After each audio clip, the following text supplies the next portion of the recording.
What's up, Wellbeing Nation? We're back with another episode with a very special guest, Tess. Say hello. The most graceful way to say my name. So yeah, Tess, web designer, powerlifter, donut lover. Mm-hmm. What else? Hardcore young. Yeah. Oh yeah. Hardcore young. 26 years old. 26 years old. That's what that means. In all seriousness, she's also a coach here at Train Life Fit, and excited to have her here and pick her brain a little bit about life, health, fitness, and all of the above. Say what's up. Hi. So Tess, thanks for being on the show.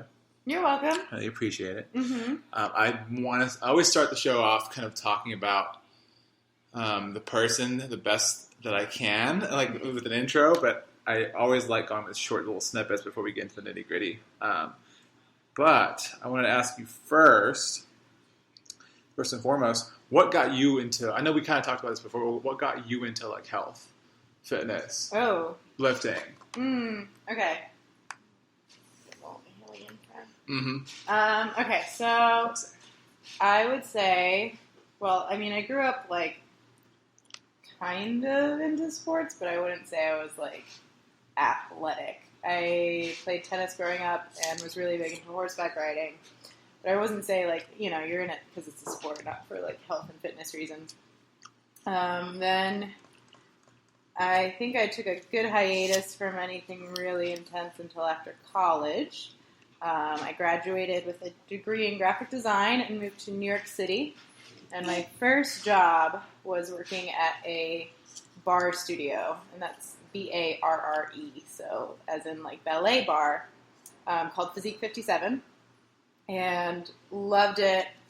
And I was doing marketing and design for them. I was also working at the front desk, so just kind of doing like client check-ins and, you know, some behind-the-scenes stuff that happens at a fitness studio. And I just really, when I moved to New York City, I really got into the health and fitness world.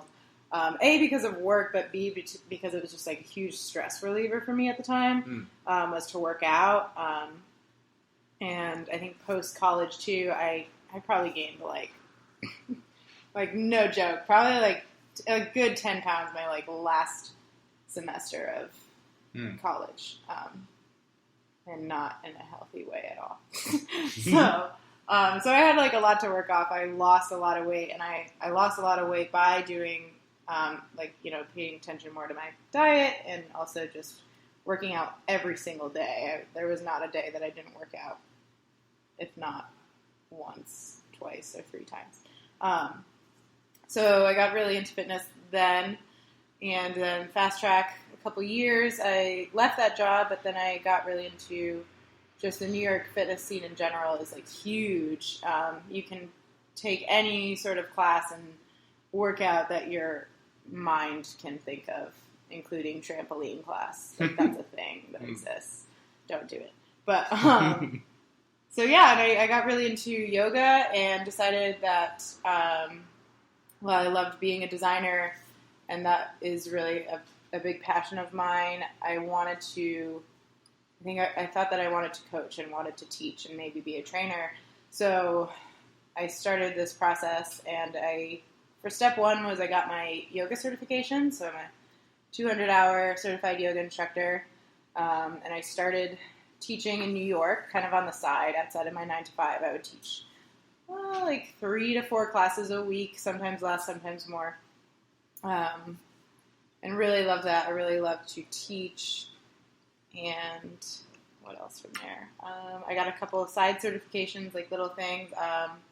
I'm a certified veterans for yoga certification, which is a small little module, but it all centers around yoga for veterans, specifically around PTSD suffering veterans. So yeah, I got some certifications, and then about like a year later, I moved out of New York City, and I got my personal trainer certification, and I kind of just did this crazy jump where I moved to Austin, and that's when I really, like, the dream was to do freelance design and then also freelance coaching or or just training and coaching on the side. And by then, I had also gotten into lifting. I was lifting for about a year, I would want to say. Before that, I was mainly just running and yoga. That was my big thing. I've done a ton of races and half marathons and all that jazz. But then I got really into lifting via my cousin and did bodybuilding style stuff. So just like arm day splits, leg day splits. I was on like a 5 to 6 day a week split. Never really touching too many like compound movements ever. Like maybe squats, like was the most. But super into that. And then it just kind of evolved. When I got to Austin, I found Train Life Fit, and that's when I got more into compound movements, really serious lifts, or just kind of more intelligent training, I would say. I think, yeah, it's like that's when I really started just paying more attention to how you design a workout and why you design a workout. And yeah, and I've been coaching here for, I don't know, how long have I been here? A year? Almost. I started taking classes at Train Life Fit a year ago. Because I moved to Austin last May. We're now in July. So 7 months coaching. Yes, just about. So I also coach at a place called Orange Theory Fitness. And I've been there for a year now. I've been coaching there for a year, which is kind of crazy to me.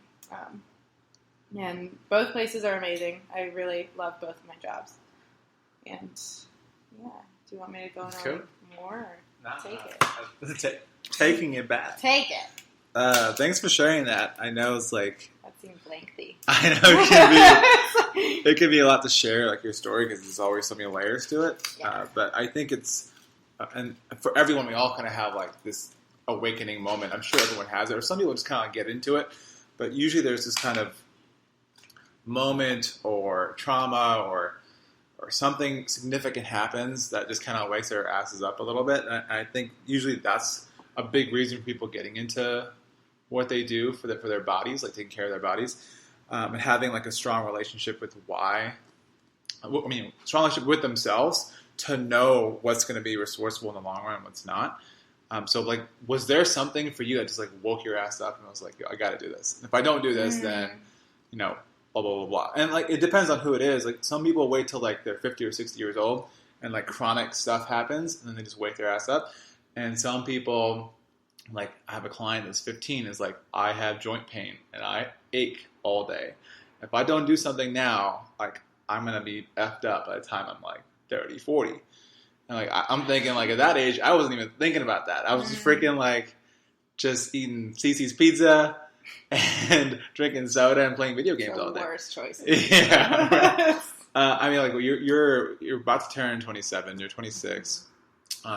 What did you go through that kind of woke you up, or did you even have like an awakening? I mean, okay, so an aha moment. I feel like I never had one big aha moment. It's never like I had a really bad injury that like forced me into that. I think it was more of like an accumulation of little aha moments. Because I have always been pretty active, and it's always been more of a mental thing for me. Like even when I did sports in high school and did tennis and all that jazz, I wasn't ever like the most competitive person. Like it wasn't like I had to go out there and win every match, and like that's what drove me. It was more just like it's a huge mental release for me to be in the gym or for me to move my body, and I will get totly crabby and like really not fun to be around if I don't move. And like I feel like my dad literally like when I lived with my parents, like my dad would like at the end of the day, if I was just being a total like, oh, I'm gonna swear, but if I was being a bitch, like he would just be like, did you work out today? And he just knew, and he was like, and I'd be like, no, I didn't have time, and I'm like, nah, I had this, and like just be so bratty, and he'd be like, you need to go work out. And so like that was a big thing for me. And I mean, like you've seen me on like deload weeks where I'm just like So I'm just like, I get jealous of other people who are lifting, and like that's upsetting for me. I'm just like, why can't I do that? I'm just like such a little brat. But so that was one. So it's like, I've always had some sort of like fitness routine, I think, in my life. But I think a big aha moment for me was even like recently. So when I lived in New York, I had this idea that like fat loss or just like fitness meant doing as much as you can and like really just like getting in as much workout as you can. And it was mostly cardio stuff that I was doing. So like like I said, I would have to work out once a day. Not only for that mental thing, but just also because like I was so stuck on like having an aesthetic goal that I wanted to reach. And in my mind, you had to work out every day to keep that. Or it was also like, if you don't do that, you're going to go backwards. And that was like even worse.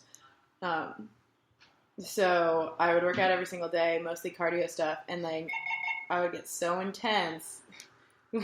That's so perfect. I would get so intense that like a good day for me would be if I could either run or take boot camp in the morning and then like take yoga at night. So I'd be working out twice a day. Yeah, but like a really good day, like a gold star day for me would be like work out in the morning, whether it's like a run or a boot camp, take a class on my lunch break, and then also work out at night. Like that was I felt on top of the world when I got to do that. But it was like just a hamster in a wheel doing that essentially. Like, yeah. And like now that I have more knowledge about how the body works, I'm like, I was probably just like messing up my hormones and like burning off all muscle. And that's why I never really saw any fat loss too, is because I was just like constantly just like running this wheel. So then when I got into bodybuilding and into lifting, I kind of that kind of faded off a little bit where I was like, oh, I really don't need to be doing all this cardio. Like, I should probably start, like, just focusing on, like, building muscle or, like, tone it down a bit. Like, if you have a really good workout and you just, like, have one good workout a day, you'll be fine. And then that's also when I paid way more attention to my food and started tracking macros. And I don't think I was the best tracker in the beginning because I was just super low on everything. I was still like 100 grams of carbs and like 30 grams fat. Like still like, I guess you would probably think starving myself, and I would still say I felt fine on that. But yeah, and that was like more of an aha moment too of like really like tracking what goes in you, not just based on calories too, just like based on the actual content of the food. So I guess those answers your question. Yeah. I mean, like the one thing that I was thinking about while you're talking about that is like I would imagine a lot of other women and men, both women and men, go through some similar kind of ideologies, like coming up, even like when they're young, even throughout the day, throughout like their 30s and 40s. I see people like that are maybe fed this idea that you got to kick ass and like go like all out all the time, every single hour of the day. And yeah, I get it. Like recovery and freaking like eating right is not sexy at all. Like who gives a shit about like recovering, right? Like no one really talks about that on Instagram. You just see people like ripped as hell, flipping a tire, then jumping over the tire, then pulling a car, and doing something crazy after that. It's like nonstop craziness, right?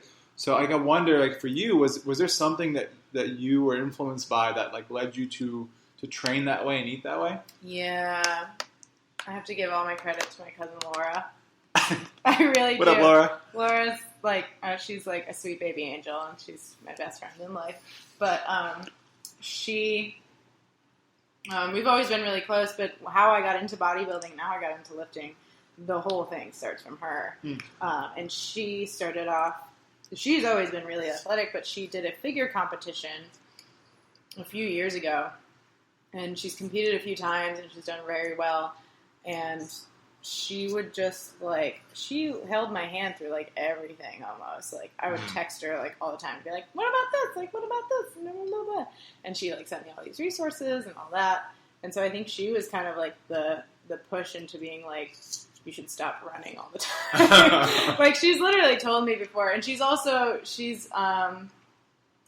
she's an athletic trainer. And she now has her master's. Congrats. And she used to give me, like, PT sessions almost, like massages after runs or anything. And she would be like, your calves are the worst.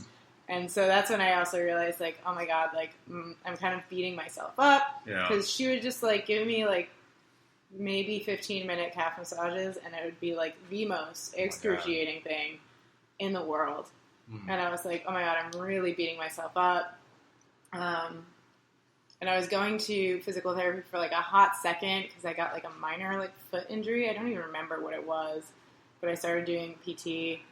And I was like, I don't even think I have that bad of an injury to do PT, and yet I have to do PT. You have to do it. Yeah, and I was like, that's really weird to me. So, and I still, like, loved running, and I get it. But, yeah, she kind of, like, woke me up into being like, oh, like, if you just, like, pay attention to your food and, like, make sure you get in a good quality workout, you don't have to, like, kill yourself and run yourself into the ground. And she just, like, totally inspired me, too, to be, like, I saw her transformation from, like, I mean, she's beautiful anyways, but, like, just being, like, normal to being a figure competitor in, like, a year, and I was like, whoa, like, you're crushing the game. And I was like, yeah, like, I'm, like, that high. If she can do that, then, like, maybe I can do that. Yeah. So, she was my catalyst. Okay. Sweet baby. Well, two things come up for me when you talked about that. It was like, the first thing would be, you kind of like talked about, you can open it up, go for it, get after it. I'm trying to be quiet. I got some dark chocolate in the house. Oh yeah, who wants a piece? With some hazelnut. Sorry to everyone who's on a crazy diet plan. But yeah, two things come to mind, and the first thing is, it's like, you talked about how you were inspired by this person, and certain things kind of influenced you throughout your kind of like fitness journey. So I always wonder, like, when people like want that or crave to like really kick their own asses, like, is that coming from, I have my own theories on it. I don't know if this is true, but like, is that coming from like an emotional space of are there feelings of guilt? Are there feelings of like, I'm not like good enough? Or are there feelings of like, I need to punish myself a little bit for X, Y, and Z behavior? Like, what kind of things do you go through, and what do you see around you with people, fellow like friends that are women, guys, whoever it is? What do you see like happen along those lines? I think it's all of the above, really. For me, it was. I mean, I'm my worst critic, like for sure. Like whenever someone's like says something, there's a great quote. It's like whatever you said like bad to me, like just know that I've said it 10 times worse to myself over and over and over again. It's like, yeah, you can call me fat, but just know, and like you should think about this when you talk to other people too. It's like, they're fat or something. It's like I've said that to myself so many times over and over that I don't need to hear it from you. So I think I was always my own harshest critic. And like I would do guilt things like, like I had like 4 beers last night. That means I'm going to do an 8-mile run tomorrow instead of 5. Like I would definitely do things like that, like tack on the miles. But I think it was more like for the longest time, it was just purely aesthetic goals that would like get you. And if like you don't have it, then you're just constantly chasing it. And so I was like constantly chasing it. And there's still a little bit of that, I think, left over where you're searching for aesthetic goals and maybe looking for them. So yeah, I think that was a big part of it. It's just really like you get so into that aesthetic, and we're so told to be like, you need to look a certain way, and that's it. I mean, that's changing a little bit in our day and age, but I think that was my main driver. It was never like, I never like took this fitness class because I was like, oh, I want to be able to do, like lift this amount of weight, or I want to be able to like run. Even when I was doing races, I was never like, I was always like, I don't care what my time is. Like, it'd be great if I beat my last time for that 5K, but if I don't, whatever. So it's cool. It was more that like, what was more satisfying to me sometimes is like if you leave a run and you're like, oh great, I did like a faster mile. Like I'd be like, yeah, that's cool, but it'd be better if I was like, oh, I burned off 600 calories. Yeah, like that was a real, like, that was a prize. So, Okay. I don't know if you want to bounce off that. Yeah, it's like, I have a friend, Dominic, who studies physical culture at UT, and he, like, kind of started this thing purely because he just loved lifting and the history of lifting, the history of, like, strongman competitors, and Eugene Sandow was, like, the strongest strongman there was way back in the day, and he actually kind of was, like, the pioneer of strongman lifting. And then there was, like, the powerlifting gurus back in the day, and the martial artist, and then that kind of fell away. Like, it kind of disappeared for a while, and all of a sudden you saw these fads of, like, only aerobics or only, what were those weird, like, freaking rolling things that roll on women's butts, like, that were supposed to trim you? It was, like, literally like the vibrating things from, like, the 40s? The freaking vibrating things that, like, vibrate you just, like, sit in it. And it was, what like, about the shake weight? Oh, the shake. Shake weight is legit the best workout, though. Actually, no, like, real plug for shake weight, if you do want to sponsor me. We had one in college, and it was the most entertaining thing. Really? Oh, my God. I would get one in a heartbeat. Because, like, we'd all be sitting watching TV, and I forget who got it for us. But you're just sitting there watching TV with a bunch of girls, and all of a sudden you just hear, like, and someone's doing a shake weight. Like, yeah, hands down, shake weight, sponsor me. Shake weight. Where are you at? Yeah, so, I mean, like, there's so many fads now. Even. I haven't seen an infomercial in a long time, but I remember, like, all the infomercials from, like, the 70s, 80s, 90s. I would, like, watch some of these old ones. And I think for the guy, like, I guess we're being told every day, like, how you're supposed to be, like, how men are supposed to look, how women are supposed to look. Mm-hmm. And, like, for women, it kept changing. Like, back in the day, it was, like, you have to be, you know, really, like, slim and thin, and then it kind of changed for a bit, and then, like, the curves were in, and then they took that out, and they were like, oh no, skinny's back, and now they're like, now it's like the strong is the new sexy. So it's like this constant change of, like, trends. And so, like, I guess for you, like, when you were going through it, first it was this aesthetic thing, and now that I see you getting into, like, powerlifting and compound movements, like, how's that shifted for you? Like, and what kind of, like, benefits have you seen from shifting your perspective to this kind of training? Well, it was a big shift, which was nice. It's definitely a lot more relaxing to not have aesthetic as the sole goal, because it's just like nothing's more stressful than, like, waking up and, like, being like, oh, I didn't lose a pound or something, or, like, you look the same. So I started a powerlifting program back in January. So I've been doing it for a few months, and everyone tells me that I've lost a lot of weight. But, I mean, I've obviously, like, checked in on my body from time to time, and it has changed a lot. But it's not necessarily my number one goal anymore, which is really nice. It's more like I care about, like, the numbers and getting the form right, and just being dedicated to the workout, and also just feeding my body too. Like, I am way more noticeable about that, or, like, attentive to that. And I think I almost, like, was able to shut off a part of my brain, I think, in a little bit, because when I started the program, I told myself, I was like, okay, we're not doing this to, like, lose a certain amount of pounds, and you're not doing this to get a, like, you know, huge butt or, like, anything like that. Like, that's not why you're doing this. You're doing this to get stronger and to feel stronger, and also just to give a lot of focus to your training. Because I think I kind of lost that for a little bit. I was a little bored of my training and lost focus. And I wanted to, there's a female team out here in Texas that I was really encouraged to, like, to join, and I'm really excited to work out with them. I've met a lot of cool people. But anyways, so when I started that, I was like, okay, like, that's your goal. And, like, let's just kind of forget about the aesthetics for a second. Which, like, just for me to say that to myself was, like, a huge deal. And so I did, and, like, the amazing thing that happens is, like, the weight just kind of fell off for a while, and I was not paying attention to it. Yeah. And there's been some hiccups where, like, you know, I have bad days like everyone else, where I feel bloated, or, like, I just feel fat, or, you think you're not making progress in your body, or like you think it's almost like you feel like people are watching you. They know you're doing this program, so they expect changes to happen in your body. And if they're not, then like, well, is she doing something wrong? Or like, how does she? It was just like all these little hiccups that happen.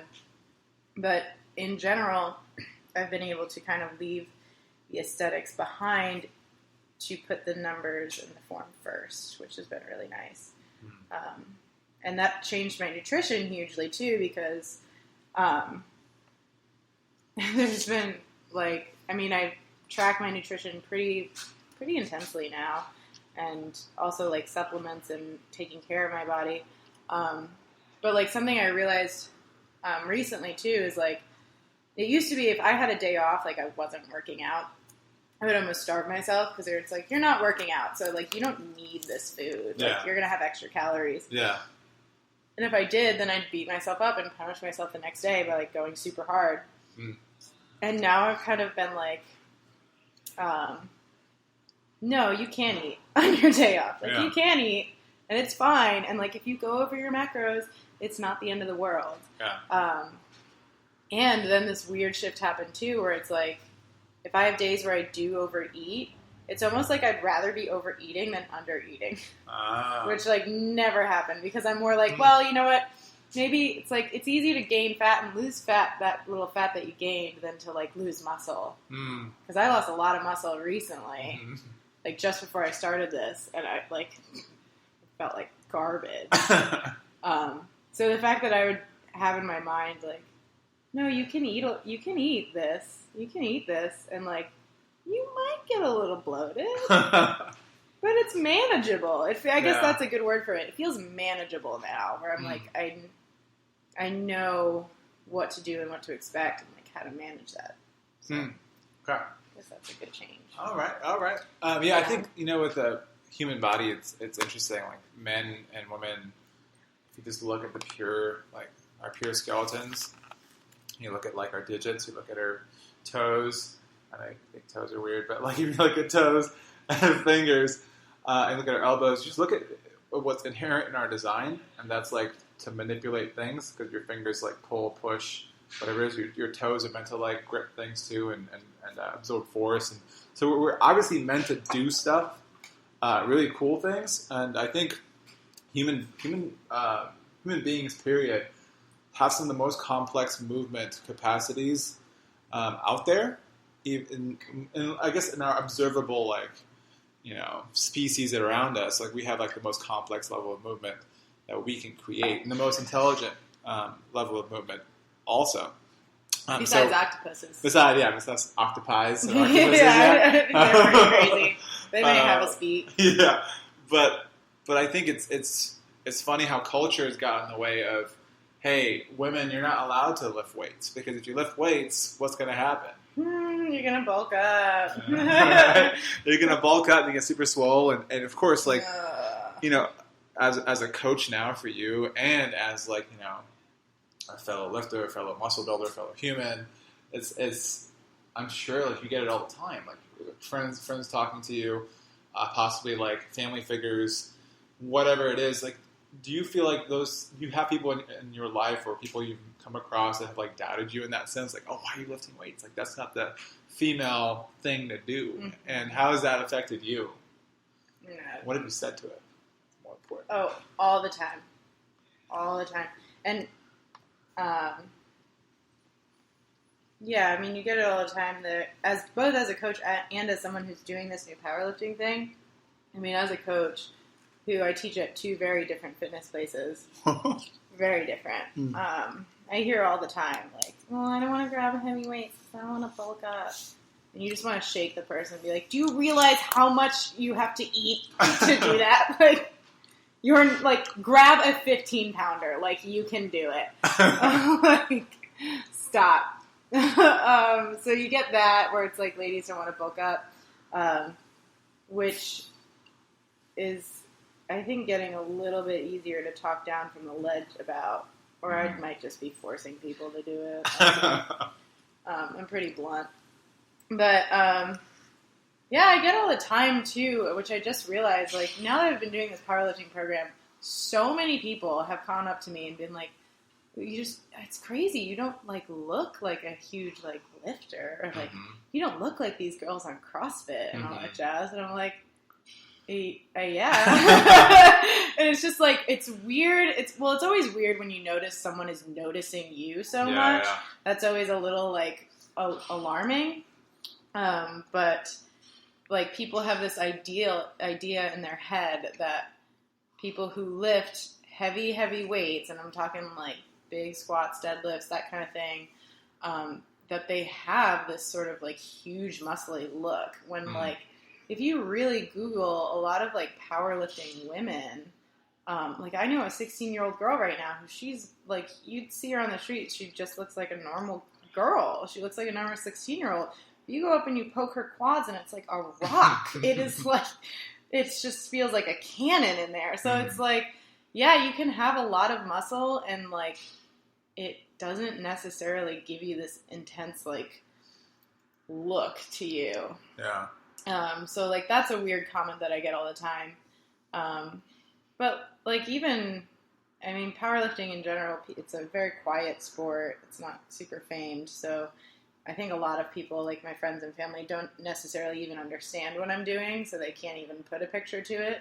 And once you explain it, they're just like, oh, okay, okay. And like, they don't really get it. Which is understandable. I mean, I didn't know what powerlifting was probably till like a year ago. Yeah. But I still do, and my cousin Laura has gotten this a lot too, because she's an Olympic lifter, and we've gotten it from our own family members, where, you know, we'll lift weights together, or we'll like tell them that we're doing these sports, and we still, like, from our own family, we'll hear like, well, just don't get super muscly. I don't want to see you get super bulky. I want you to have that, like, you know, womanly figure. And it's just like, you're my like uncle. Like, can you not? It's just like really creepy, but we both like get it all the time. And it's just like, we both have to almost like talk ourselves down a little bit and like counsel each other on it, because it's just like we have to be like, ignore that person. Yeah. A, it's like they don't know what they're talking about, and B, we've also found, we think a lot of it is jealousy and envy from guys. Like, I don't think a lot of guys are necessarily concerned that you look like a woman, but they might be intimidated that you're stronger than them. That's like a huge part of it. So yeah, I agree with that. I mean, I've seen it even with current clientele. Like, there are certain, like, significance that will be like, oh, man, she squats and deadlifts more than I do. Or, you know, there might have been a significant that had some injury, and they felt like, oh, they just quit lifting because of the injury, but then they see their wife or their girlfriend go in and overcome an injury and then like do more than they've ever done, and so they just feel kind of inadequate in a way, or like, oh shit, don't get too strong now. And even those little comments, like they're little like bombs you plant in people's heads, like little mines, landmines, and they begin to go off at any time, any moment. Even stress can trigger that like bomb to go off in your head and be like, oh shit, I can't get too strong, because then it's going to ruin my relationship with A, B, C, D, E person. I think that's definitely a problem. I think it's silly to, and I'm sure this is like, it's there in politics, it's there in like every infrastructure. There is business infrastructure. There is like, if a woman begins to rise into some sort of power or feels empowered, then immediately like they want to shut that down. Because that's encroaching on that male, like, that male, like, ego, the male, like, toxic kind of, like, masculinity, what we've talked about before, too. This macho, like, machismo, like, BS that's out there. Which is so easy to tear down. Yeah. And you guys are so delicate. And so this is what I wanted to ask you, like, how do you tear that down?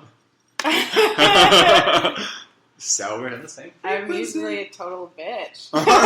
No, I'm not. But, like, it's, I mean, it really depends on the person. Like, if some random stranger came up to me, like some random guy, and it was just like, oh, man, like, whoa, don't get too strong, I'd probably just be like, I'm just getting stronger so I can kick your fucking ass. Like, this conversation's over.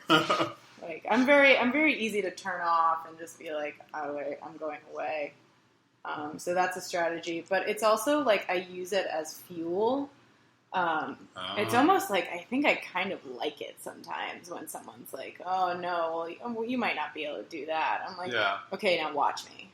Like, that's always been a big thing for me is, like, if you tell me I can't do something, then it's, like, going to be like, well, watch me do it.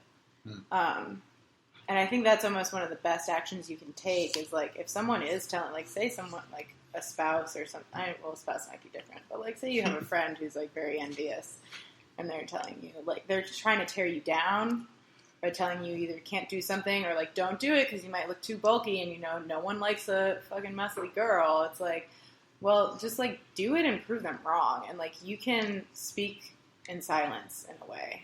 Like, you can just do it if you love to do it, and then your results will show. And, like, you'll prove them wrong. And then, like, they'll feel like the heel. So it's like, great, like, go ahead, like, tell me I can't, like, and that's for multiple things in the female universe, too. It's like, yeah, tell me I can't go to Congress, like, tell me I can't do this, because history has proven that I'm going to do it, and, like, you can either go with me for that ride and you can support me, or you can be left behind in the past, like, that's fine, too. Fuck off. Basically. Yeah, I think, like, I think the gym is like the instant equalizer too. You walk in there and like you're all on the same playing field. You walk and like you can't even begin to like start like these hierarchies. But I mean, I know they exist in gym culture. I've seen it. I've seen it in like 24-hour fitness. I've seen it in Gold's Gym. I see it all the time. There's always it's like a freaking animal kingdom. I think this guy I think has a channel called Buff Dudes, and he does a really good job depicting like typical gym culture at 24-hour fitness for Gold's Gym, and he does it like with a voiceover. Is that the one where it's like a nature documentary kind of style? And he's like, we see the girls who wear sports bras but don't hit on them, but they want to be hit on, but they don't. It's a really good. We should link it in the description or something. We'll definitely link that in the description. It's hysterical. It's so funny because it kind of does like bring out this very like animal side of us that is kind of just inherent or innate. In a way, there's always this kind of like one up, I gotta show off and one up my goods, and then it's the same from the opposite gender. It's very interesting, but I think it's cool that you can just shut off the critics, even though it's probably hard. I bet because you're getting it from all angles. To shut them off and just keep doing the damn thing, because I think that at the end of the day is all you can do. You can either sit there and whine about like how you're not there yet. Or you can just keep trying to learn more, keep optimizing more. So, like, if you had like 20 or 18-year-old Tess, and you were talking to 18-year-old Tess right now. Oh God. All right? and like 18-year-old Tess, and let me like preface the context. So, like 18-year-old Tess was like, man, I just want to like get there. I just want to like jump into this fitness program. I just want to get there. I just want to get the six pack. I want to look good. I want a nice ass, whatever it is. What do you tell her you should focus on first when it comes to training, like and then when it comes to nutrition, and then the rest of it too, emotional, like lifestyle stuff? What's the first thing you would say in terms of training? Okay. All about the hard questions on this podcast. Yeah, I know. We might need to preface this with like 18-year-old Tess is a freshman in college. So 18-year-old Tess is really... She probably mentally feels bad about her body, but she's not willing to really change much about it because, I don't know, I probably would just like starve myself a couple days if that was the change that I was doing. So I think what I would honestly tell 18-year-old Tess regarding fitness and nutrition is I would probably tell her to just, oh no, I was doing tennis, so I was active. I'd probably tell her that she could probably improve her tennis game a lot more if she focused on things outside of the tennis court. So I was still doing tennis my freshman year of college, and that was my main activity, and I did love it. But I wasn't doing anything outside of that. So I would probably tell her that if you like maybe like just spend like a couple days in the gym outside of your actual tennis practice, that you'd see a lot of improvement. And I'd probably tell her, put the trail mix down. Like, that's a big one. I wouldn't tell her to put the beer down because she get a lot of fun. But I'd also tell her, like, just stop stressing out your body so much. Just like if you are stressing about it, like, just relax a little bit. Like, you're gonna be fine. Yeah. Like, it's not, like, you're gonna look back at pictures of yourself and be like, I was so skinny. You're gonna do that one day. So, like, just don't stress about it. Like, have fun and live your life. Yeah, I don't know if that's, like, necessarily good advice. There's a lot, I think there was, if I had to give 18-year-old Tess advice, it wouldn't be regarding nutrition. It wouldn't be involving that, because I was probably doing okay. But, I'd probably tell her to drink more water, too. But I'd tell, like, 26-year-old Tess that, too. Same thing. Yeah. So, I don't know if that's what you're looking for. No, I mean, I'm just saying what you would say. But, I mean, like, I would say even if you were to relate it to people that are, like, that age. Say they're, like, 18 years old, 21-year-old girls out there. And, you know, if it's an aesthetic goal they're chasing, then what's the first thing you tell them in regards to their training practice? If it's an aesthetic goal, and then why? Like, right. Why from, like, your genuine perspective? Of course, like, we can throw science at people all freaking day, but they still won't do it. Right? They don't give a shit. It's always about, like, what's up, Snuggie? It's always about, you know, whether it worked for other people or not. Right. So. Oh, yeah. Okay, so if I was telling just, like, any old... Oh, boy. Life's got to be tough for an 18-year-old girl in this world. But, Why? Why is it tough? Why? Because, I mean, I was lucky enough that when I was 18, the only social media that was out there was mainly Facebook, and then it was, like, MySpace was kind of fading out. It was probably just straight Facebook, which was... It was more rooted in reality than I think social media is now. Or social media now is like, you know, everything has a filter and like you can Photoshop everything and like there's a certain look to every single social media now. Like there's the Instagram look and like there's the aesthetic and there's the millennial look and there's, I mean, Facebook is kind of phasing out, but then there's just so many different sides to it. There's like books about selfies. Like that's a thing. Oh, what? Yeah. Oh, yeah. Like, there's books that are just selfies. But I think what I would want to, like, get through to some girls, like, it's fine if you have an aesthetic goal. Like, I get it. Like, I mean, I'm still, even though I'm doing powerlifting, there's still, like, an aesthetic that I'm not necessarily chasing after now, but that I would like to maintain and have. And, hey, if it improves, that's awesome.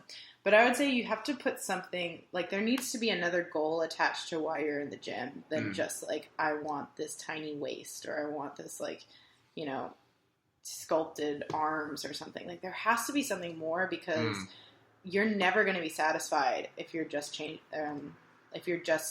that. Because, I mean, like you said, the aesthetic is always kind of changing of how women are supposed to look. But it's also, like, you're always going to, like, move the goalpost. So it's like, okay, great, you've been like working on, like, let's say like you've been squatting and doing a butt circuit for like a month now, and like now your butt's higher, and like now it's like you've got these nice hips and like you look good in this dress now, and then you're gonna look in the mirror and you're gonna be like, but I've got this like flabby part on my arms, and like now you're gonna be chasing that. Like there's always something to find wrong with your body image. And that's probably going to happen our entire lives, unfortunately, except for the unlucky or the lucky few out there who've gotten past that somehow. And then the aesthetic is always changing. So, like, it's always impossible to chase. But, like, if you have, like, say you're like, I'm going to the gym, yes, because I'd like to lose some pounds, but also, like, because I'd really like to get a better mile time. Like, I really want to, like, go out there and, like, run my next 5K and get a better time than I did before. So I want to get stronger in my legs or my core. Like, I want to be, you know, I'm number 3 seed on the tennis team. I want to be number 1 next year. Like great. Like that's going to drive you way more. And like, that's almost something better to strive for. So for me, that was the numbers in powerlifting. I was like, well, you know, great. If like the body happens, that's awesome. But you know, I really want to get up to a 200-pound squat. Like I just really freaking want that. So I think attaching something new to it is going to make you more satisfied in the gym. And then in terms of nutrition, just don't starve yourself. Just don't do it. It's just so not worth it. So that was easy. I mean, I think that there's like a whole lot of topics we can delve into from there, even like with the nutrition and stuff. But I would say, like, I totally agree with the whole, like, the goalpost continues to move, like, nonstop. We see it with clients. We see it with ourselves. And with clients, too. Like, I've had clients say, I will be happy only if I lose the next 10 to 15 pounds. Had a client lose 10 pounds. I was like, yeah. And, you know, me, if anyone knows me, I get super stoked about even the smallest change. I'm like, frick yeah. You know, this is amazing. I'm celebrating every little thing.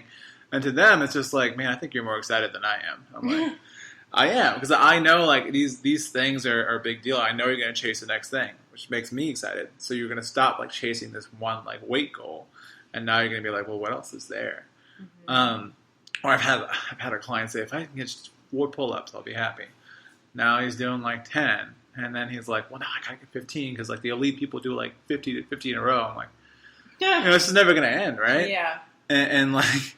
Me and Tess joke sometimes about this, and there's this common quote, like, you're going to die. you know?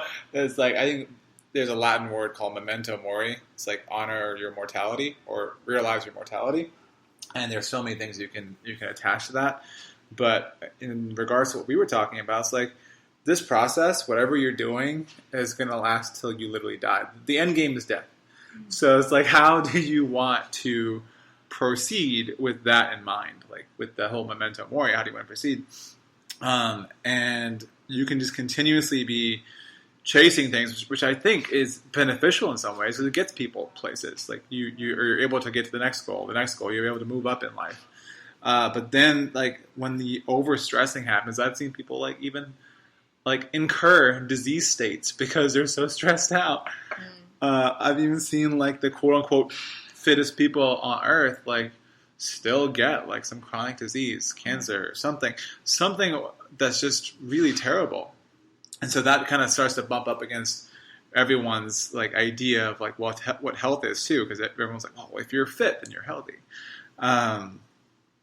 And I guess I wonder about what that means about those people's relationships with themselves and with their food and with the health game and with what movement means to them and what like certain lifestyle choices mean to them.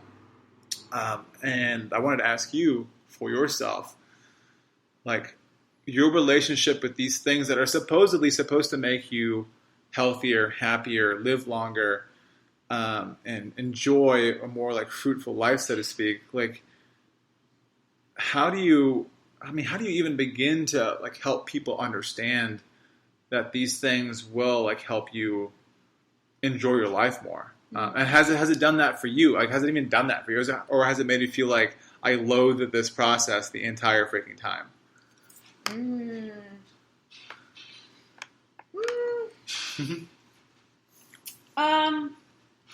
So I think like,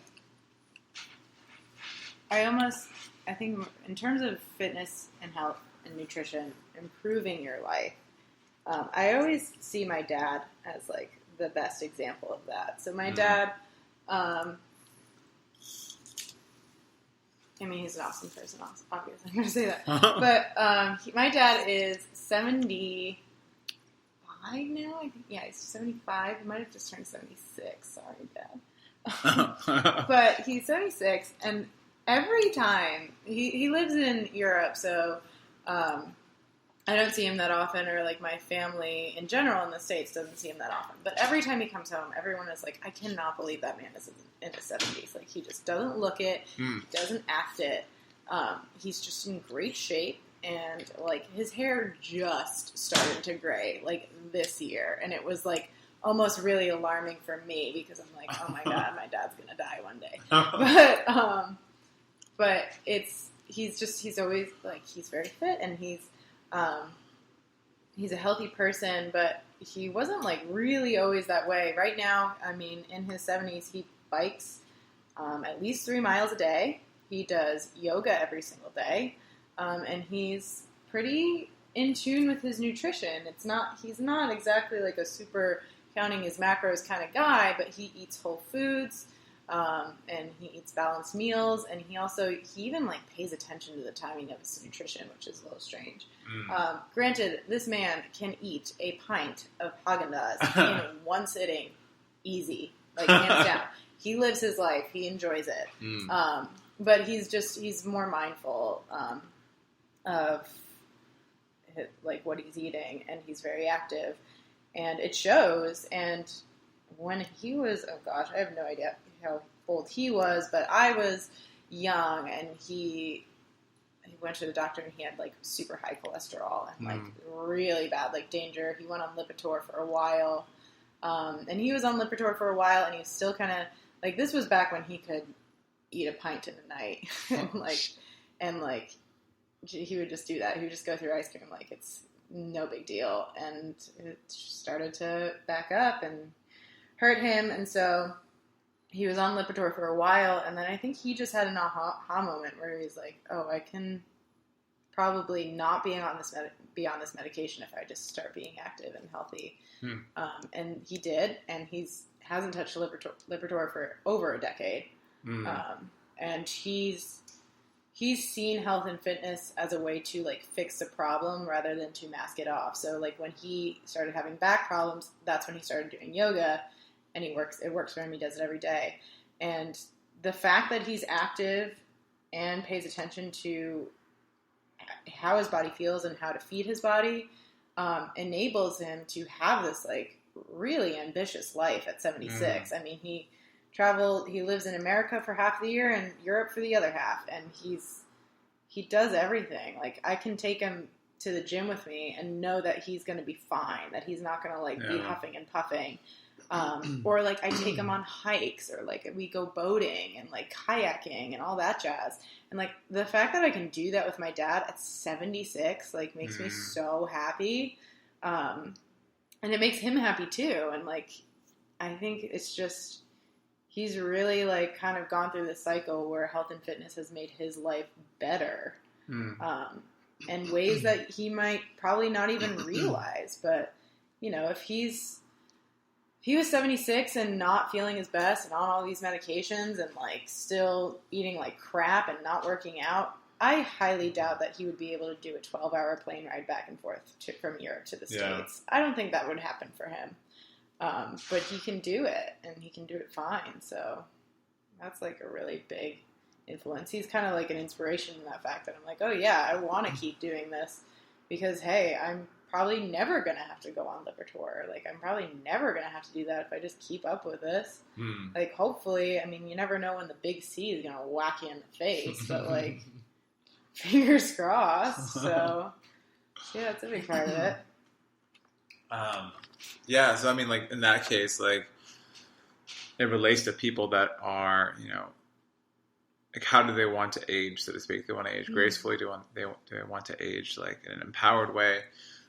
But I almost wonder now, like after you said all that, like, do we as human beings in our day and age, where we're flooded with like all this technology and comforts, and like they're encouraging more like hedonistic kind of behavior, where it's like, you know, like do what feels good, which I think is important, definitely important. If we're in this society now, do we need like a deeper, more like heartstring pulling, like goal or outlook with health? Because, you know, like we were talking about now, I don't think it's enough anymore just to like lose fat or just to just like to look sexy anymore. Because like that's such a I don't want to say it's such a shallow goal. I think it's a very important goal. It's a crucial goal to look better, to feel better about how you look. Oh my gosh, there's like, have you seen American Beauty? No. Oh my god, you're killing me, Smalls. Probably haven't seen that either. There's this great American Beauty. If you haven't seen it, then go. It's on Netflix, I think. You have to watch it. It's amazing. Okay. But Kevin Spacey has this great line where he starts working out. And he starts running, and like two of his neighbors run together every morning. So he runs out, he's running with them, he's like dying, and he's talking to them. And they're like, well, dude, why do you want to work out even? It's like, why are you doing this? And he just like stops running, and he just goes, I want to look good naked. It's just like, yeah, that's like a perfect line. So it's like, oh, so good. But yeah, I absolutely think it's like a very, very good goal to have. Because it's a potent driving force. It is. But I feel like we've been talking about, there has to be more than just that one driving force for you. Because like when that fails, and we fall into our old habits of like, well, fuck it, like I'm not getting there, not getting where I want to be, we start like going into more like going deeper into our indulgences, I feel. Right. So I mean, I'd say for certain clients, like it is, I want to be able to play with my kids and then their grandkids. And if I'm not able to do that, it's really like depressing for me to like just go out like that. Or I've had a client say, I want to have enough energy to travel the world. I'm like 30 years old, but I feel like if I continue down this track, I'm not going to be able to travel the world. Or the 20-year-old that's going to school, but feels like there's no freaking way they can get through school because they're always tired, like all the freaking time, always exhausted. There's drugs for that. There are drugs for that. Absolutely. But, I think no one teaches this shit like in high school. Like no one tells us in high school, like how to use your human body 101, how to take care of it. Like I think there's more education on how to fix cars out there. Like guys are probably taught to fix cars first before they're taught to fix their own bodies. And then women are fed all sorts of weird stuff too, right? So it's like I wonder, like what is it that people need to attach this like game to that's more than just I want to look good naked? And how do you even like begin that conversation with someone? No. I don't know if I've had a client yet. Well, no, I've probably had a few clients where like you kind of have to have that like, listen, like this is going to affect your life kind of thing, or talk with. I mean, I love reminding people of their own mortality, like you said earlier. Yeah, you're good. Yeah, we're not really taught how to fix something. We're taught to mask it. We're big maskers. Like you got a stomach ache, like take some Tums. Like you're feeling kind of dry, you got a headache, just take some Tylenol. We're not really taught like, oh, you have a headache. It might be because your traps are super tight and you're like stressed out, or like you have a stomach ache. Well, maybe an entire pint of ice cream wasn't the best idea. Like, keep going back to that example. But, but I think once you learn to fix it, you kind of are like, oh, this is kind of great. Like, stretching for a little bit fixed it. And that's what my dad came to realize, where he was like, oh, like, I can get off this medication if I maybe just put the goddamn spoon down and, like, pick up a piece of fucking vegetable. And I think a lot of people, especially parents is the big one, they see it in their day-to-day lives. Like, they're, if they pick up a kid and, like, my knee hurts, it's like, that's easy to, like, that's an easy fix almost. I think before you have kids, you probably don't realize how you probably still feel immortal. I think that's true. Big. Yeah, like everyone says, like teenagers, like oh my gosh, they feel immortal. They're like going 75 and a 35, and they're just smoking cigs and like living their lives. But I think we all feel pretty close to being immortal until probably a big death, like your parents or you have children. And so, yeah. I don't know where it's going with that. I guess like, yeah, you feel immortal. Like, I still feel immortal sometimes. I'm like, yeah, I can do this. Like, I'm great. Yeah. Like, but then you'll have moments where you can't do it. And, like, that's affecting it. But Or, like, or I guess oftentimes what we really want and what it is needed to actually get that level of, I mean, I'm not going to say, like, we can achieve immortality, but maybe we can. I don't know. Who knows? But No. who knows? But Besides, that would be exhausting. it would be exhausting. But I'm saying like to even like achieve a level where you are more resilient, maybe a better word, you're more resilient in this process. I think people need to know that you can be more resilient. You can take more, even as you're getting older. And there are ways about it. But like what you think you can do now and what it actually is needed for you to do that, often like there's like this dissonance between both. Like people are like, oh yeah, I can do that. Or they'll watch this person on Instagram do some crazy ass shit. And you're like, oh yeah, I saw this person do it on Instagram and like, I want to try it. Yeah. Or like, Young, if you're here, if you could hear this is funny. Like, Young saw something on Instagram and we were in the gym downstairs. We were doing like hanging ab raises. He's like, yeah, I saw someone like who was getting punched a bunch of times by this martial artist as he was doing like leg raises. He's like, punch me. I'm like, Young, I don't want to punch you. Just do it. Do it. All right. I would do it. No, I'm sure you would do it. Yeah, I would do it. And I started punching him. He's like, oh! He almost like he'd fall and I wouldn't help him up. He almost collapsed to the ground. And it's like, you know, for you to be able to take shots like that, like it takes a certain level of conditioning and training. You just don't jump into a full-fledged punch. True story.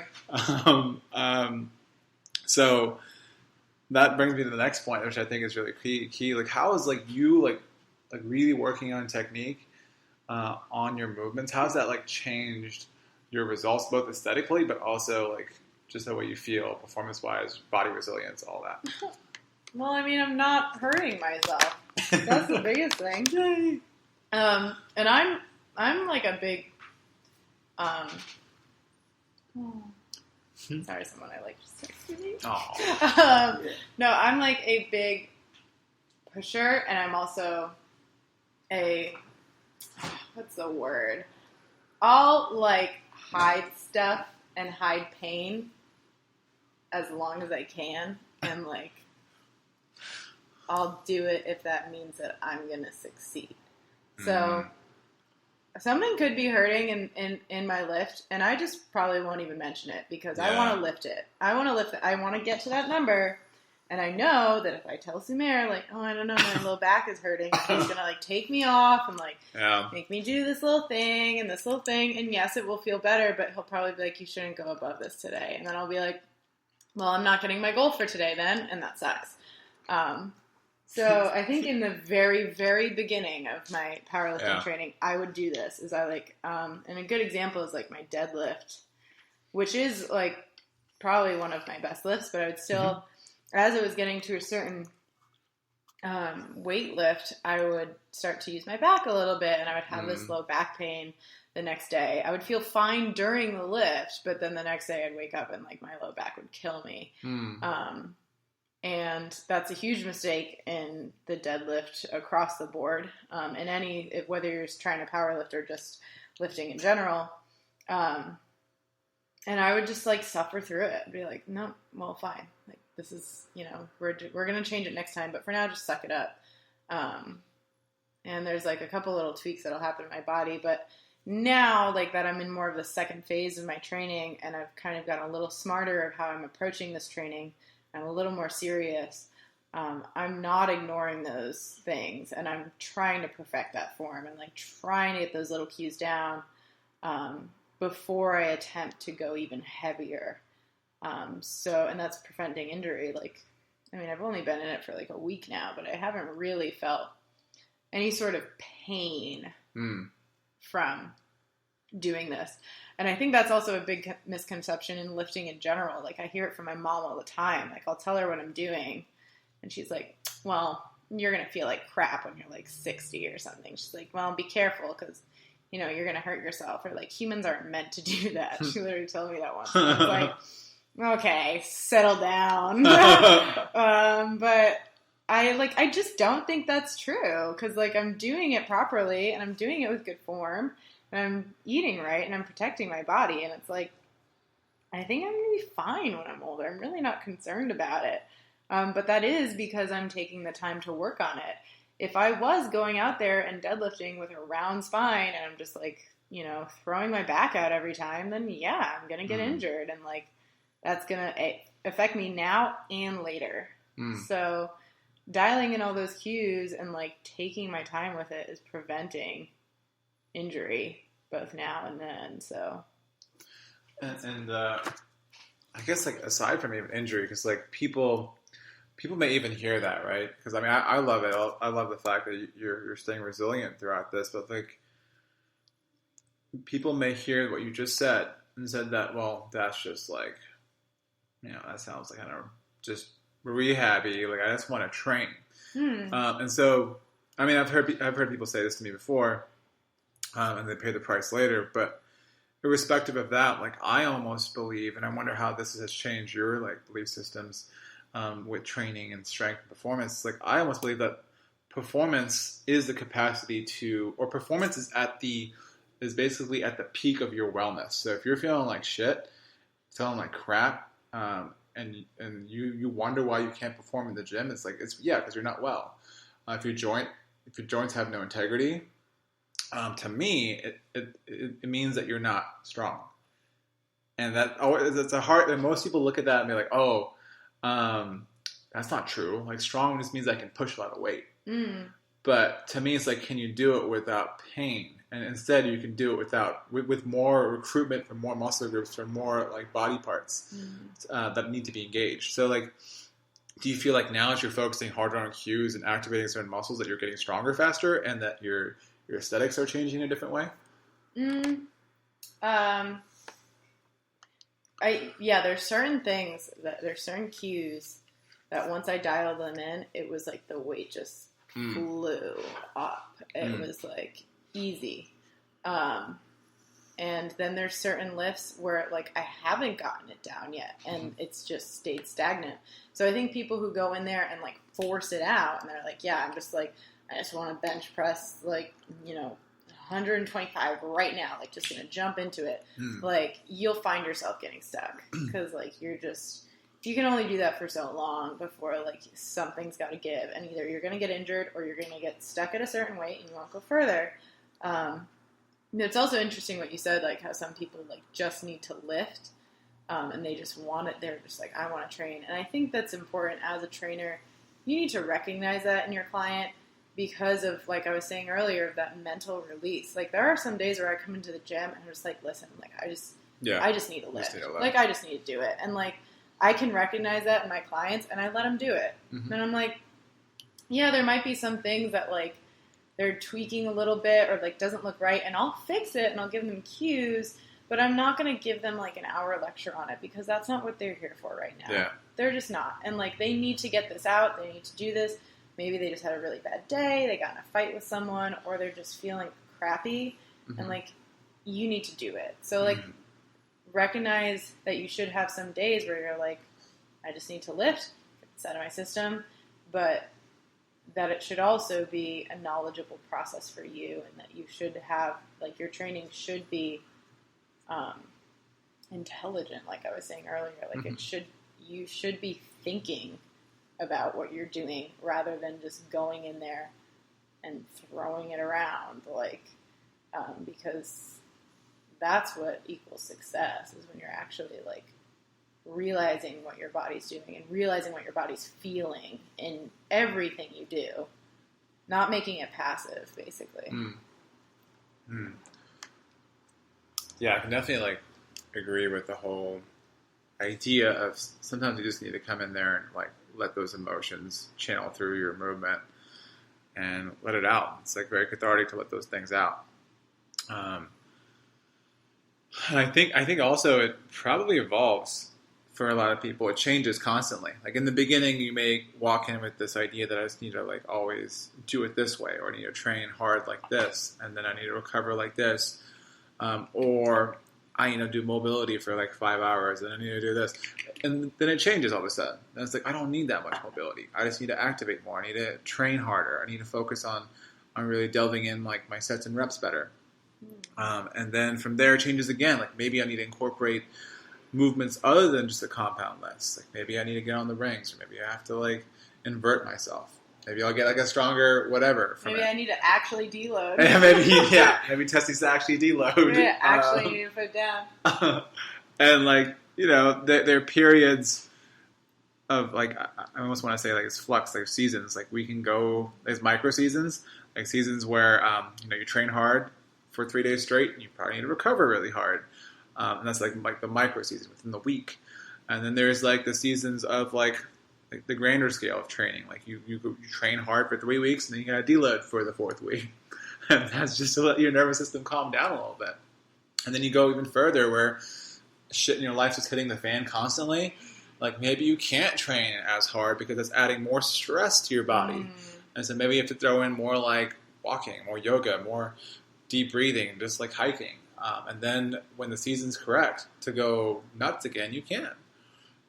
Have you noticed in your life, like, you're on a dedicated program now. It's a different game, right? But have you noticed that there are times where you got to pull back? There are times where you have to push hard.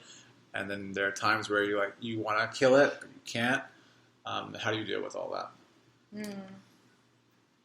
Yeah, I think so. Part of that for me, my first phase of programming, I was very much like the numbers needed to constantly grow. And so this is getting into specifics, but in my program, I have certain lifts that you're supposed to do at a certain weight. Mm-hmm. And so, for example, today I was supposed to do deadlifts at 65% of my 1 rep max. Mm-hmm. And that was the number. And that's always been in my program. But the first phase, I pretty much ignored that at all times because I was just like, nope, I want to go heavier. Even in my deload week where I'm supposed to be like going super light, I would still be like, nope, we're going to go to 85%. Like, no, because fuck you all. But now I've like been very strict and like whipped out my calculator and been like, what is 65% of my 1 rep max? And like been dedicated to it. And even though it feels super light, I'm doing it anyways because that is what my trainer told me to do. And I'm going to be a good little girl. There's let's see. Oh, I've got a good example, I guess. So I recently went on like vacation and I have like a lake house at home, my family does, and we always go like tubing every year, and it's really fun. If you've never gone tubing, it's like you are on this large inner tube that is pulled by a motorboat, and you go pretty fast, and you do whipping around circles, and it's a ton of fun, but like it is a very easy way to get injured. Mm-hmm. It is very easy. We've seen concussions, broken leg, broken like wrist, like whiplash. I've left a tube bleeding multiple times. But it's just like it's an easy way to get injured. And so I'm home and everyone wants to go tubing. And I'm thinking to myself, I'm like, oh yeah, I would love to go tubing right now. It's really fun. And then I was like, we're not going to go tubing. Because like, I was just like, I just don't want to go back to the gym or walk back into Texas and be like, well, I tweaked this neck and like I think I like might have like pulled a shoulder, and I was like, so you can't do that right now. And then there's also like it's also little things where I've totally sacrificed a lot of my time for it, which is huge. Like maybe you can't go out to that happy hour on Thursday night because you have to get up in the morning and train, and like it's probably not going to be the best idea. And that will also go in the inverse too. It's like, well, you had a really, really hard training day. Maybe you should go to bed early tonight. Like maybe you should just give yourself some rest. And I'm queen of like trying to fly close to the sun and getting it all in for sure. And I do make it work, team. Oh, I need to water my plant. Sorry. My alarm just went off. It's going to take sacrifices, and maybe sacrifices you didn't expect, too. And there's, it's equal parts training, work, and rest and recovery. So, yeah. Yeah, and it's like, I guess it's apparent in every, aspect of health. And usually we look at health as binaries. It's like, oh, it's diet and exercise. But there's more than just that binary of 1 and 2. There's what you're eating, what you're breathing, what you're consuming, like from your ears, like who you're around emotionally, like what kind of like. No, I just got so confused. Yeah. Like, what? You consume sound through your ears, and like what are people saying to you constantly? Like what kind of people are you around? How's that affecting your body? Because emotions are something that's very hard to measure, but the responses are something we have been able to measure, and they do that constantly in studies. And it's still hard to know what emotion, came from, but that's really important to acknowledge. Sunlight versus no sunlight, breathing versus no breathing. There's so many like aspects to it.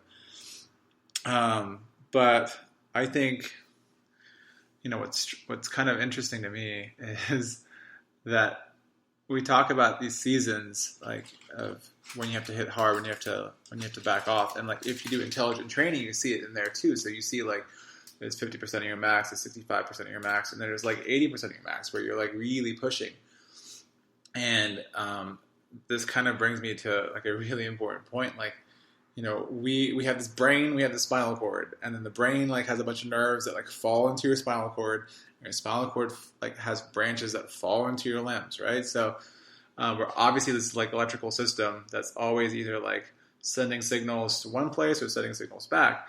So if you look at it from that perspective, and you're running on 90% load on the nervous system, and you do 90% for like 4 weeks straight, the nervous system is going to be shot and fried, right? And so in training, one of the reasons why they do like a 90% load on like a week or 2 weeks, for example, is to see how much recruitment you can get. How much can you like upregulate the nervous system and make it like fire more, so that when you go back to like lower weights that are like 50%, 60%, your body like remembers like, holy shit, Tess or Samara made me do this crazy ass thing where I have to go really nuts and engage so much that I don't want to ever experience that much like energy economy. So when I go back to 50% of my max, I'm going to do the same thing because I have adapted now.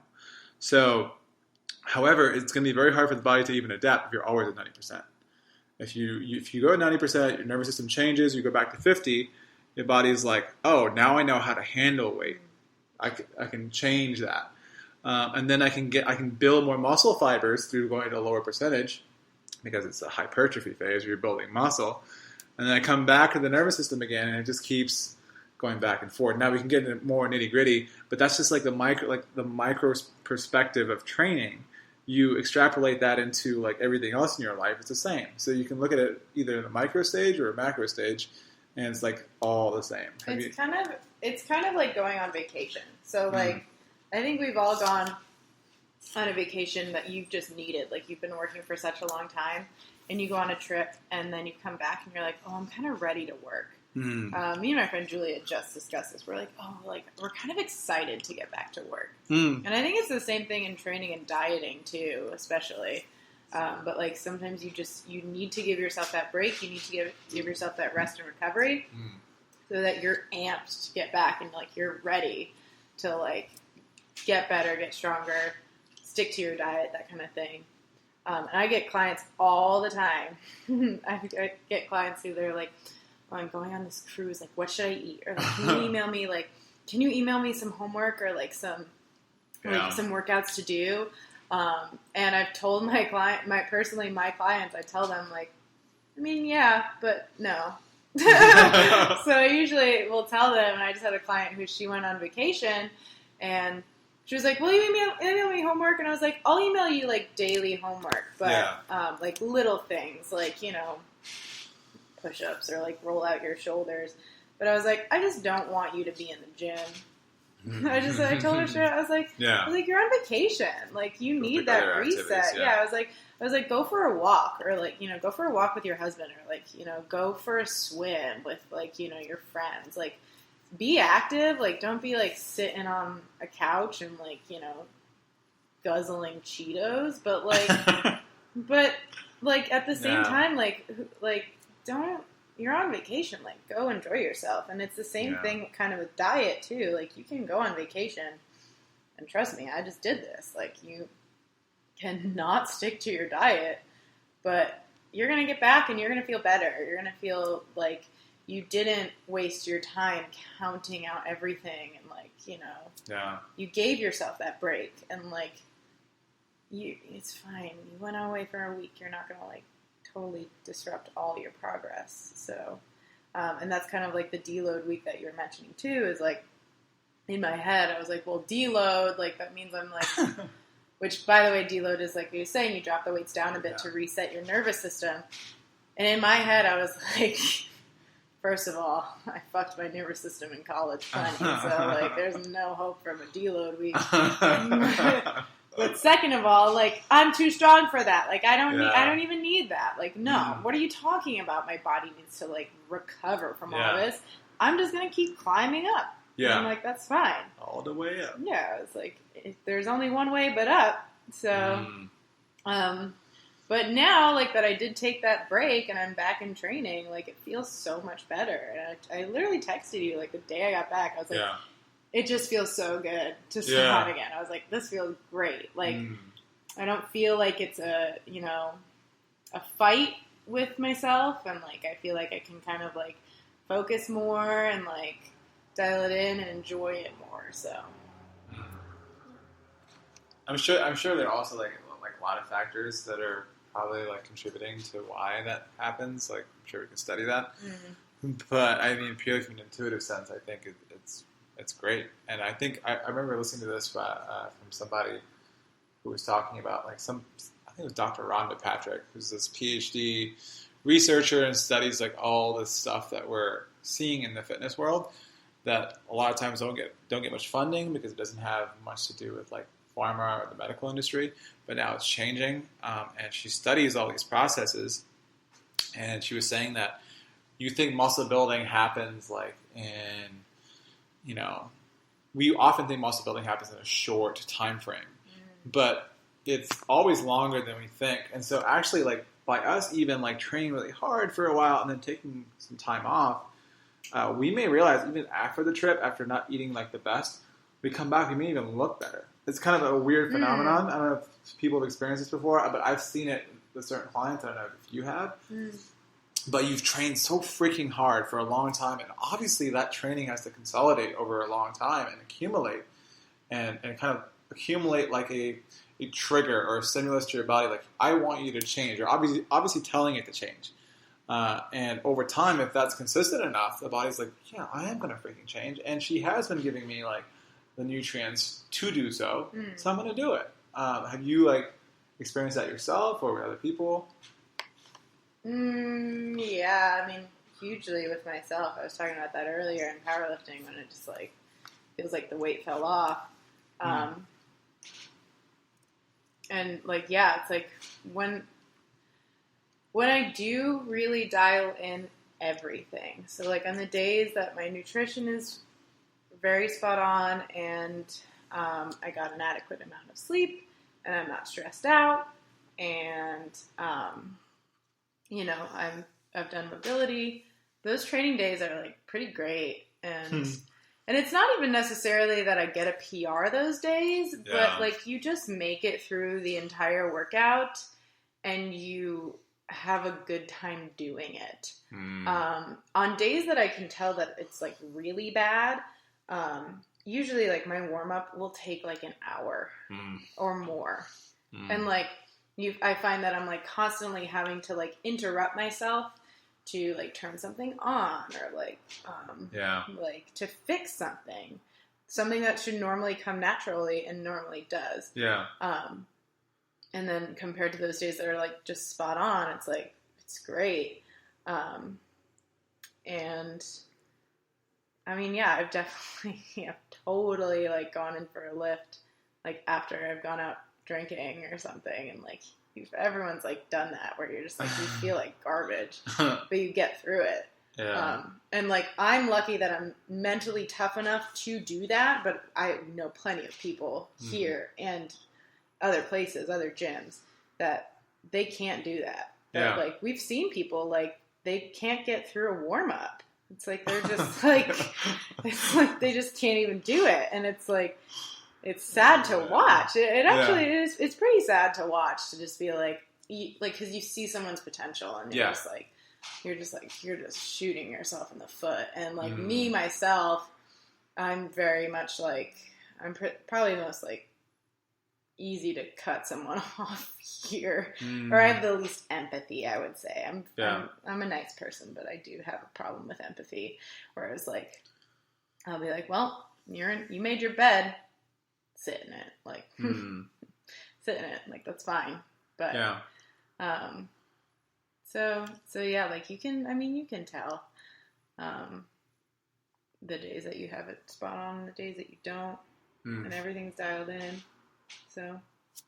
Yeah, I mean, I think, like, that in, like, the long run should be the focus is, can I get these habits, like, in play? And can I keep the habits, like, consistent over a long period of time? And then do I have the self-awareness, the intuition? Because you're essentially building a relationship with your body. And the more you're in tune, so to speak, and that's such a weird, like, keyword or, like, trigger word you hear thrown out, like, being in tune with yourself. What the hell does that mean? And to me, it simply means that as you go through a process of, like, testing habits out, like, oh, when I drink this water, I feel X, Y, and Z, fill in the blank. When I eat this food, I feel this. Or when I eat like this and then I go train, I feel fill in the blank. And you begin to cultivate this, like, mental library of experiences. And the experiences are pretty much telling you, or even almost like your own internal compass is telling you exactly, like, what your body is feeling in response to the things you're doing. So, like, by doing what you're doing, by constantly cultivating these habits, by, like, listening to what your body is doing as a result of these habits, like, you build this, like, internal Rolodex of information about yourself. And I think that's probably the most powerful thing you will ever learn from this game is, like, I always tell people, like, who are you becoming? Like, to me, it's like, it's your character. Because if like, I know if someone comes in here and builds, like, the character traits to have constant habits that are conducive towards their goals. If they ever leave here, leave the country, or move somewhere else, I know I've given them everything possible to know what to do. It's like teach a man how to fish, the whole concept, right? And that's more powerful to me than anything else. And then let that spill over into the rest of your life. Like, now you've had these character traits that you built through this really hard process of, like, getting under a bar and hoping you come out of the hole out of a squat, or, like, deadlifting a really heavy weight, or doing things you're really uncomfortable with and then overcoming that, or eating a certain way. And then that stuff, like, goes to your kids watch you, your pets watch you. Like, people are just watching you do this, and they're becoming inspired by it too. So Tess, like, I'm going to give you one more question. I always ask people this before they leave. So I always think in terms of this, and maybe you don't, and that's okay. But, like, that's totally fine.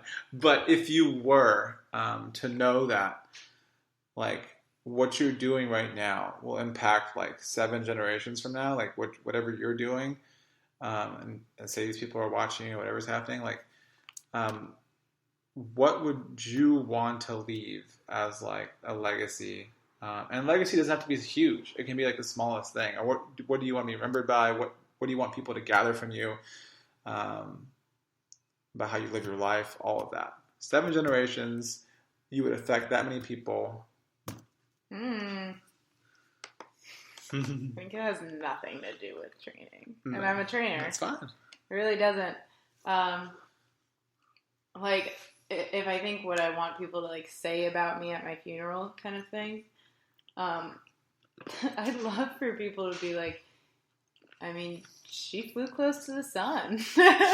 In true stories, I just want, like, I mean, like, she never said no kind of thing. Like, and that's how I live my life, I guess. I'm just like, and I tell my clients this from time to time too. It's like, like, life is meant to be lived, first of all. So, like, if you're in here, like, killing yourself in the gym all the time, and, like, this is your only focus and your only outlet, like, really, like, you want to be remembered for, like, like, I don't want anyone to say at my funeral, like, she could bench press 150 pounds. Like, I'd be so pissed off. I'd be like, so, like, crap. Or like, oh, she had did you see her waist? It was like 18 inches. Like, Yeah. I would be so pissed off if that was like, yeah, like, it's cool that people can maybe remember, or that it's cool that people know that I like to powerlift and that I'm doing this competition and that that's part of my training and that I'm very active and, like, I love to train and I love to teach others to train. But I want people to remember about me is that, like, I had fun with my life and that, like, I took chances and I went out and, like, you know, I was spontaneous and, like I said, I flew close to the sun and I come in here all the time. I'm like, yeah, like, all of a sudden I was out dancing at 2 a.m, but, like, I had an amazing time. Or, like, I rode the bull on Silk Street. It's like, or, you know, I decided to travel for a week, or, like, I decided to travel for a month, or I just, like, I did things to live the life. Like, Yeah. I did things, and that's not, like, I keep saying night examples, but it's also just, like, this competition in general, like, that I wasn't afraid to just try out this powerlifting, even though, like, I really didn't know what's going to happen, and I still don't know what's going to happen. Yeah. Like, who knows? Maybe my mom is right, and I'm going to be 61 years old and totally wrecked. I don't think she's right, but I took that chance. Like, I took chances. I went out there, had fun. I was with people, and, like, I lived my life. Like, I wasn't, like, you know, in the gym all the time because I was so concerned about my waistline, and I wasn't, you know, not going out because I felt fat that day. It's like, I don't care. Like, and there are days where, like, I go out and I do things, and I'm, like, in a bikini on, you know, a lake, and I feel fat, but I still went out. Yeah. Like, I still did it. I just, like, want people to remember that, like, I was out there, like, living life and, like, never said no. Like, always took a chance, was spontaneous, and, like, did that because, and, like, that's probably some of the best times that I've ever had is just when you're, like, you're unexpected or you just, like,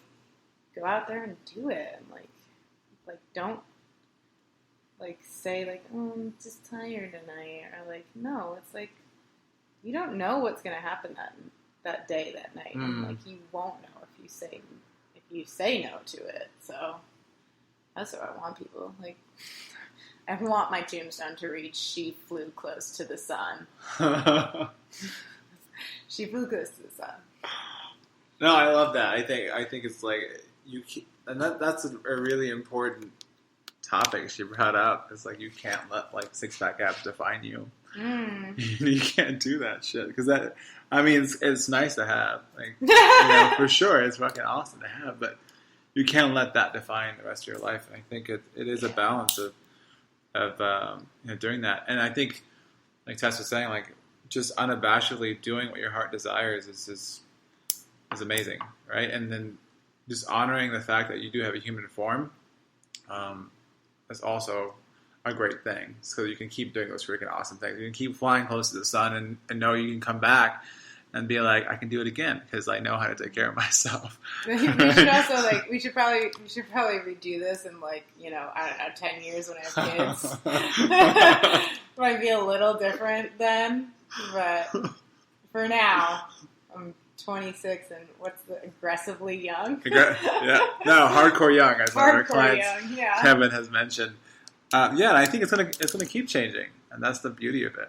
Like, it's never gonna be like this one, like, constant. Take risks. Yeah, take them risks. Take risks. But that was awesome. Thank you for being here. Oh my god, it's over. Oh my god. I mean, we could talk for another 2 hours. I know, seriously. We can keep going, and that's what's cool about. It was all a dream. It was all a dream. I wish we had some big outro music right now. You can. It's the magic of editing, dude.